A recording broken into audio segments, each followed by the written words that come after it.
My name is Tiffany Zipperteza, and I'm a designer regardless of whether I have a job or not.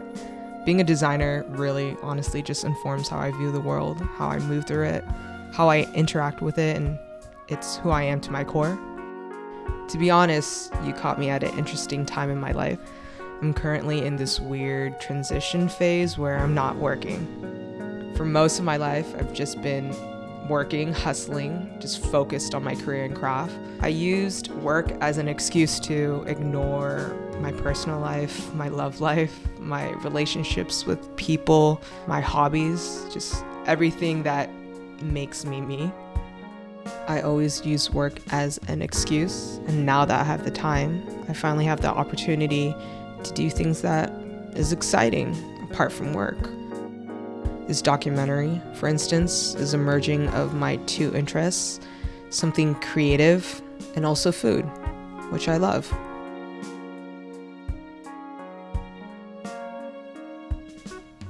I'm curious, are people exploring food in the same way I am?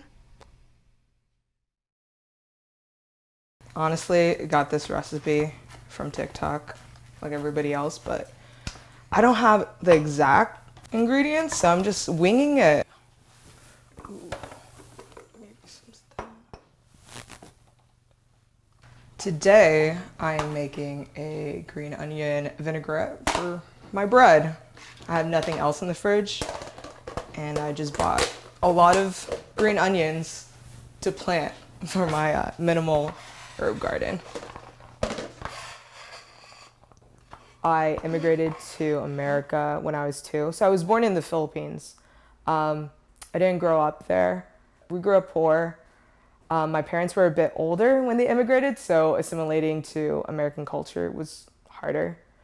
Specifically, the town I grew up in was Tulare. We were known for milk and teen pregnancies. So I beat the odds, honestly. Left that small town, not pregnant, and not drinking a lot of milk now. I think moving to a town where there aren't a lot of Filipinos or Asian people, I really crave the connection with my culture. There wasn't a lot of options in terms of Asian food, like how it is in the Bay, where there's like Japanese, Korean, Cambodian, Thai. And so when I eventually moved out to college in San Jose and overall in the Bay Area, it was like a big culture shock, and a lot of things were new for me. I think growing up, I really was not as proud to be Filipino because, I don't know, there wasn't a community there to uplift or to be proud of. I think that's why I try to delve in deeper into the things I cook, try to, make more Filipino food, explore different cultures in my cooking a bit more, since for the longest time growing up, I didn't have that access. It's, for me, like a form of design where you grab different elements or ingredients and you compose the overall dish. So like in design, you get like typography, colors, visual elements, and you put them together to get like a greater result, to create this bigger piece. And that's why I like cooking. Oh, yeah. I'm on this quest to learn more of who I am through other mediums or other topics that aren't related to design. I'm curious to see how people interact with food, how much it's important in their life, and how it affects them. I don't know. Well, I mean, walk me through your typical. Do you just go right in to eating? Oh yeah. For me? Oh, yeah. Or do you want to clean up? Let's try it. Yeah. Okay, let's do it.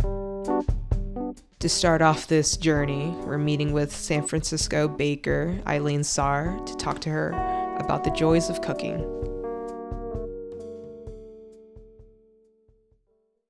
So, What are we whipping up today?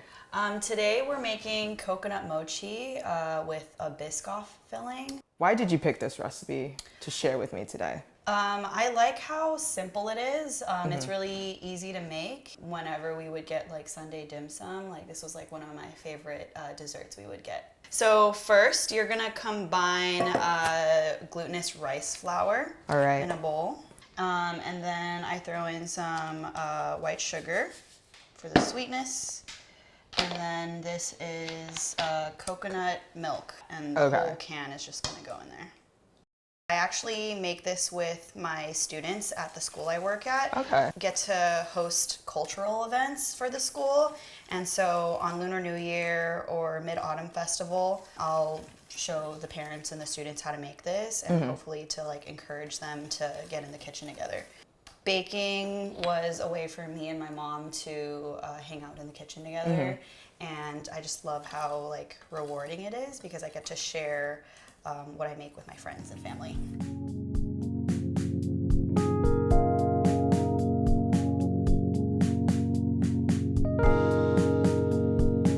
How long do we stir for? So you're gonna keep stirring like constantly over medium heat until it starts to get that Play-Doh like type of texture. Do you want to give it a try? Sure, why not? It's just a consistent stir.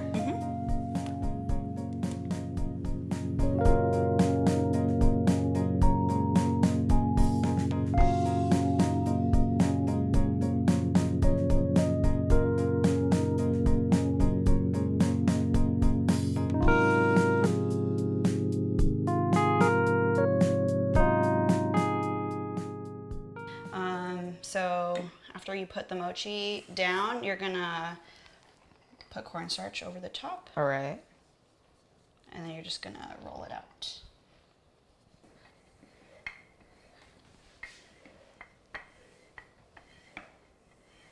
And it got so much smoother too. We're gonna let this cool down. Okay. While we let this cool down, we're gonna make the filling. So in here, Okay, what's this right here? this is Biscoff cookies. You ever Okay. have them before? A few. Yeah, Once or twice. so good Yeah. with like, you know, that airplane coffee. This is just unsweetened shredded coconut flakes. We're gonna coat the mochi at the end with this coconut. Like a so- snowball, Yeah, like a snowball. So but like Asian. yes, exactly. This is our landing zone right here. Do you want to make some with me?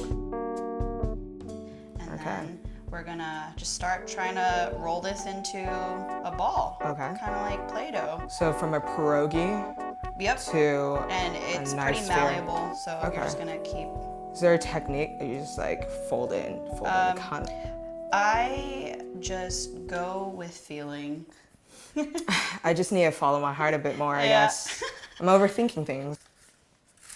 So, through cooking, is it like a form for you to reconnect with, you know, your culture? I feel like it's a form of expression for me, definitely. Do you want some? Yeah. Would you say it's also a way for you to like just exercise mindfulness? Yes. Okay. Yeah, especially baking, I get to just like tune out and only focus on one thing. Yeah. So I feel like it's very meditative. That's why I love baking. I'm gonna eat the, you know, wonky looking one. Okay. I'm excited. Biscoff. Mochi. All right. Salud. Salud.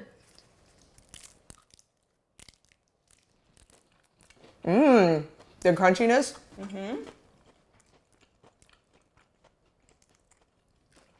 And then the mochi's so soft. Yeah.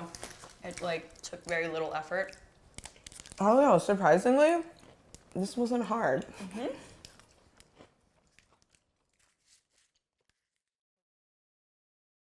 Like being Vietnamese is very much part of who I am. It's in the language, it's in the culture. It was the family meals and what that looked like.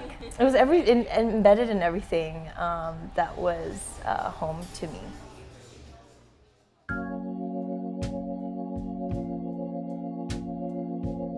Can you tell me a little bit about yourself, about your upbringing? Who am I? My name is Cynthia Lay. I'm from San Jose, California.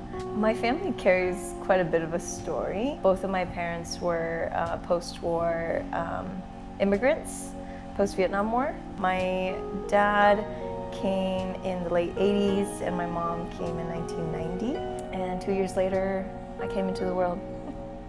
Love that. Yeah. Would you say your family's history of, being entrenched in a war, being refugees, how has that, influenced the way you move in the world? I've always felt so connected to my heritage.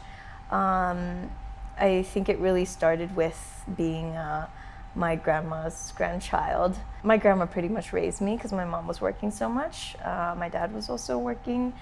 And so I'd spend all my days at home with my grandma.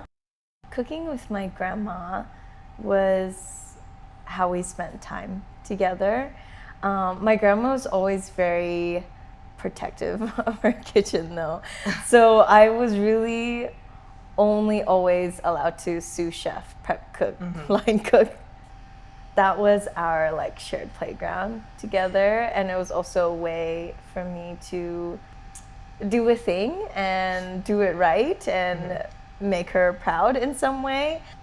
Would you say these experiences, were the base or catalyst for why you started your food pop-up, C2C? Yeah, 100%. C2C is a evolving kind of cultural project for me by way of food and music. Something that I had yearned to do for a long time is to share my culture in a way that I feel like hasn't really been done yet, and put people on, I think, to food beyond banh mi and pho.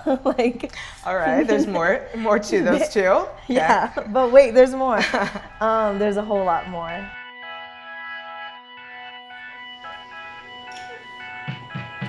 I made bánh giò for the pop-up that we did here at Open Book Project. We collaborated, or I collaborated with Open Book Project in what we called the After School Special, where we featured bánh giò. It's typically a rice dumpling cake, steamed cake. It was traditionally served, it's like a cheap on-the-go food. I lean more towards street food, kind of hawker style things. I want my food to be inclusive. Yeah, accessible for accessible. A lot of people. Totally. So that's why I try to make it common people's food, everyday our people food. Pinky up's not really my forte. Your shtick, okay. It's not my shtick. Would it be presumptuous for me to say that you love food? I love food. What about food do you love, I guess? Oh man, I've loved food from since I was a kid. It was just a way, we were talking a bit earlier, but a way I connected with my heritage. It was very special to me to learn about my culture by what we ate and the way we ate it, and in what settings we ate it in, and who we ate with. I think sitting down to break bread together is such a powerful experience that you can share with people, and something that I really treasure in doing with friends, to recreating that family, that kamyadan experience and feeling. Well, up to you. Do you want to feed friends or yourself today? Friends. Yeah, I'll feed friends. I have more stuffing. I promise I'll make you. Yeah. Okay, here we go. We're gonna do this. Food has this capacity to